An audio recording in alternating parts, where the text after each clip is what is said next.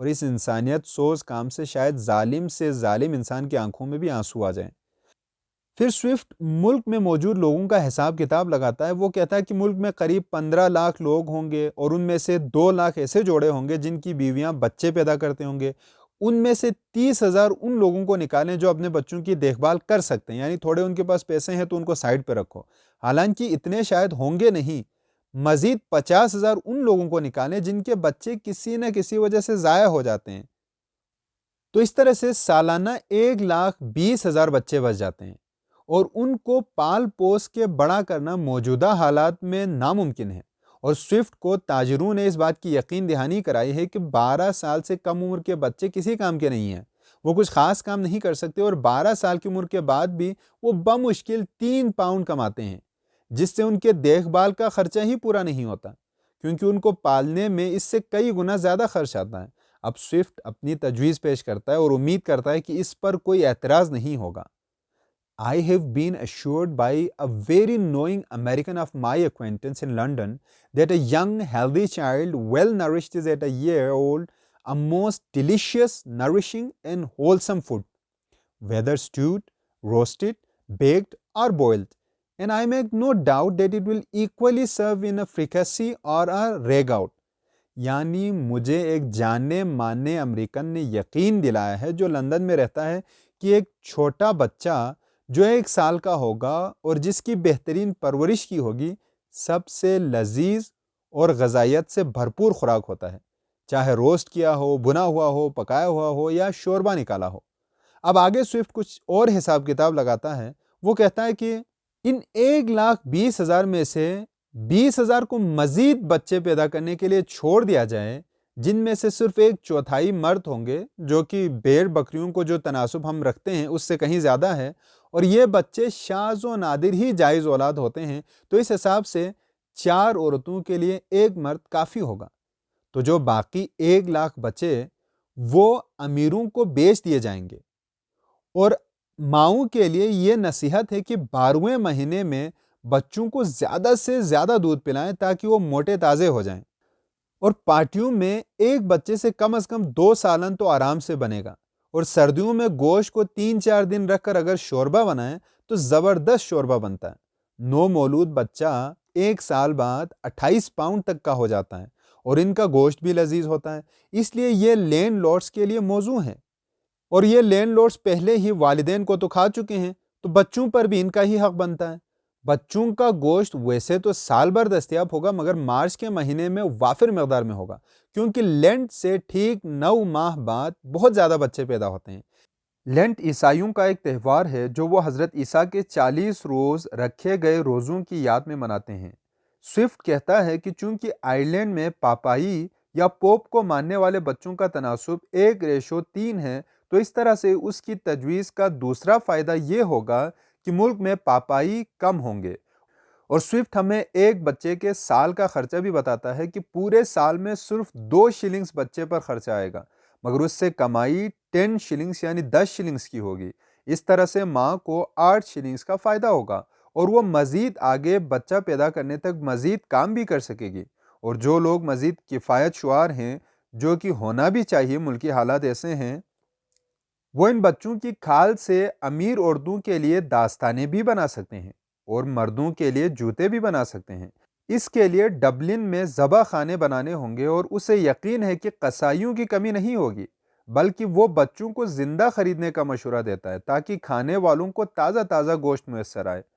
ایک قابل احترام شخص نے سوئفٹ کو مشورہ دیا کہ 12 سے 14 سال کے لڑکے لڑکیاں زیادہ بہتر رہیں گے، اور اس سے گوشت کی کمی بھی پوری ہوگی، مگر سوئفٹ کہتا ہے کہ اس کے امریکی دوست نے پورے وثوق سے یہ بات کہی تھی کہ ایسے لڑکوں کا گوشت سخت ہوتا ہے، اور گوشت دبلا پتلا بھی ہوتا ہے، اوپر سے ذائقہ بھی اچھا نہیں ہوتا۔ اور جہاں تک لڑکیوں کا سوال ہے تو یہ عوام کے لیے نقصان ہی ہوگا، کیونکہ جلد ہی وہ لڑکیاں مزید بچے پیدا کرنے کے قابل ہوں گے، تو انہیں یوں ضائع نہیں کیا جا سکتا۔ مگر اپنی بات کو جسٹیفائی کرتے ہوئے سوئفٹ کے دوست نے اس سے کہا کہ ایسا اسے جارج سالمنازر نے کہا تھا، جو کہ 20 سال پہلے موجودہ تائیوان یا اس وقت کے فارموسا آئی لینڈ سے لندن آیا تھا، اور اس کے دوست کو بتایا تھا کہ فارموسا میں جب کسی جوان کو سزائے موت دیا جاتا تھا تو جلاد اس مرنے والے کے لاش کو بیچ دیتے تھے، اور اس کو یاد ہے کہ ایک لڑکی کو بادشاہ کو زہر دینے کی کوشش کے الزام میں سزائے موت دیا تھا، اور پھر اس کی لاش بادشاہ کے وزیر اعظم کو بیچا گیا تھا، اور اس لاش کے 400 کراؤنز ملے تھے۔ کراؤنز وہاں کی کرنسی ہے۔ کچھ لوگ سوئفٹ سے بوڑھوں کے حوالے سے پوچھتے ہیں کہ ان کا کیا؟ سوئفٹ کہتا ہے کہ اسے ان کی پرواہ نہیں ہے، وہ روز مرتے ہیں اور روز جیتے ہیں، سردی کی وجہ سے اور قحط کی وجہ سے بھی۔ پھر وہ اپنے تجویز کے فوائد گنتا ہے۔ پہلا فائدہ یہ ہے کہ جیسا کہ وہ پہلے بیان کر چکا ہے، پاپسٹ یا پاپائیوں کی تعداد کم ہوگی۔ سوئفٹ کہتا ہے کہ secondly the poor tenants will have something valuable of their own, which by law may be made liable to distress and help to pay their landlord's rent, their corn and cattle being already seized and money a thing unknown. دوسرا یہ کہ غریب کاشتکار جو اپنے مالکوں کو لگان دیتے ہیں، ان کے پاس اپنی ذاتی کوئی چیز ہوگی جو انہیں اپنے لینڈ لارڈز کو کرایہ ادا کرنے میں مدد دے گا، کیونکہ ان کے مویشی اور فصل تو پہلے ہی چھین لیے گئے ہیں اور پیسہ تو ان کے لیے ایک انجان شے ہے۔ تیسرا یہ کہ ان 1,00,000 بچوں کا 1 سال کی عمر کے بعد سے جو خرچہ ہونا تھا وہ بچ جائے گا، تو 50,000 پاؤنڈ کی بچت ہوگی۔ اوپر سے ان 1,00,000 بچوں کو بیچ کر جو پیسے ملیں گے وہ ہمارے پاس ہی رہیں گے، کیونکہ وہ بچے ہماری اپنی ملکیت ہوں گے۔ Fourthly, the constant breeders, beside the gain of 8 shillings sterling per annum by the sale of their children, will be rid of the charge of maintaining them after the first year. چوتھا فائدہ یہ ہوگا کہ ان ماؤں کو اپنی صحت برقرار رکھنے کے لیے بھی پریشان ہونے کی ضرورت نہیں ہوگی، کیونکہ بچے کو بیچ کر جو 10 شلنگ ملیں گے اس میں سے 8 ان کا پروفٹ ہوگا، تو وہ اس رقم کو خود پر خرچ کر سکیں گے۔ بس صرف پہلے سال کے لیے تھوڑا سا مسئلہ آئے گا۔ پانچویں یہ کہ یہ کھانا میخانوں میں بھی بڑی تبدیلیاں لائے گا، جہاں کے ساقی یقیناً اتنے ہوشیار ہوں گے جو ان امیر لوگوں کے لیے جو اپنے کھانے کے آداب کے حوالے سے خود کو اعلیٰ سمجھتے ہیں، ایک بہترین کوک رکھے گا جو یہ جانتا ہوگا کہ کھانا کیسے سرو کرنا ہے اور اسے کیسے مہنگے سے مہنگا بنانا ہے۔ چھٹے یہ کہ اس سے شادی کی اہمیت اور بیویوں کی اہمیت میں اضافہ ہوگا۔ شوہر اپنے بیویوں سے پیار کرنے لگیں گے کیونکہ بیویاں منافع کمانا شروع کریں گے۔ سوئفٹ کہتا ہے کہ اس کے علاوہ کئی اور فوائد بھی گنے جا سکتے ہیں، مگر اختصار کی خاطر وہ ان تمام فوائد کو نہیں گن رہا، جن میں گوشت کی پیداوار میں اضافہ، سور کے گوشت کی پیداوار میں بہتری وغیرہ۔ پھر وہ کہتا ہے کہ ڈبلن شہر میں ان 1,00,000 میں سے 20,000 بچوں کو خریدنے کے لیے گاہک موجود ہوں گے اور باقی 80,000 ملک کے دیگر حصوں میں بیچے جائیں گے جو شاید تھوڑے سستے بکیں۔ پھر وہ کہتا ہے کہ اس تجویز پر کوئی اعتراض کر ہی نہیں سکتا، ہاں صرف یہ اعتراض ہو سکتا ہے کہ اس سے آبادی میں کمی واقع ہوگی۔ تو سوئفٹ کہتا ہے کہ وہ چاہتا بھی یہی ہے، اور یہ تجویز دنیا بھر کے لیے نہیں ہے، صرف اور صرف آئرلینڈ کے لیے ہے۔ اس لیے کوئی شخص اب دوسرے چیزوں کا ذکر نہ کرے، جیسے غیر حاضر لوگوں پر ٹیکس عائد کرنا، صرف اپنی پیدا کردہ چیزوں کو استعمال کرنا چاہیے، وہ کپڑے ہوں یا فرنیچر، آسائش کے سامان کو ترک کرنا اور صرف بنیادی ضرورت کی چیزوں کو استعمال کرنا، خودنمائی، بیکاری اور فضول خرچی وغیرہ کو ختم کرنا، کفایت شعاری اپنانا، اپنی وطن سے محبت کرنا، اپنی دشمنیاں اور گروہ بندیوں کو چھوڑنا وغیرہ وغیرہ وغیرہ۔ اس طرح کی باتوں کا اب مجھ سے یعنی سوئفٹ سے کوئی تذکرہ نہ کرے، کیونکہ کافی سالوں تک ایسے بیکار تجاویز دینے کے بعد اسے یہ تجویز ملی ہے۔ بیکار اس لیے کیونکہ آئرلینڈ کے لوگوں نے ان تجاویز پر عمل نہیں کرنا ہے، اور یہ تجویز بہت اچھی ہے، کوئی زیادہ خرچہ بھی نہیں ہے، رسک بھی نہیں ہے، ہمارے مکمل اختیار میں ہے، اور انگلینڈ کی نافرمانی کا بھی خطرہ نہیں ہے، کیونکہ اس طرح کی چیز کو برآمد یعنی ایکسپورٹ بھی نہیں کیا جا سکتا، کیونکہ بچوں کا گوشت کافی نازک ہوتا ہے اور اسے لمبے عرصے تک محفوظ نہیں رکھا جا سکتا۔ سوئفٹ کہتا ہے کہ لیکن وہ ایک ایسے ملک کا نام دے سکتا ہے جو بخوشی اس کی پوری قوم کو ہی کھا لے گی۔ پھر سوئفٹ کہتا ہے کہ وہ حدڑم نہیں ہے، اگر کوئی دانا شخص اس سے بہتر اور سستی تجویز لاتا ہے تو وہ اسے قبول کر لے گا۔ اب وہ دیگر مصنفین سے کہتا ہے کہ کوئی اور تجویز دینے سے پہلے وہ ان 2 نکات پر غور کریں۔ پہلا یہ کہ موجودہ صورتحال میں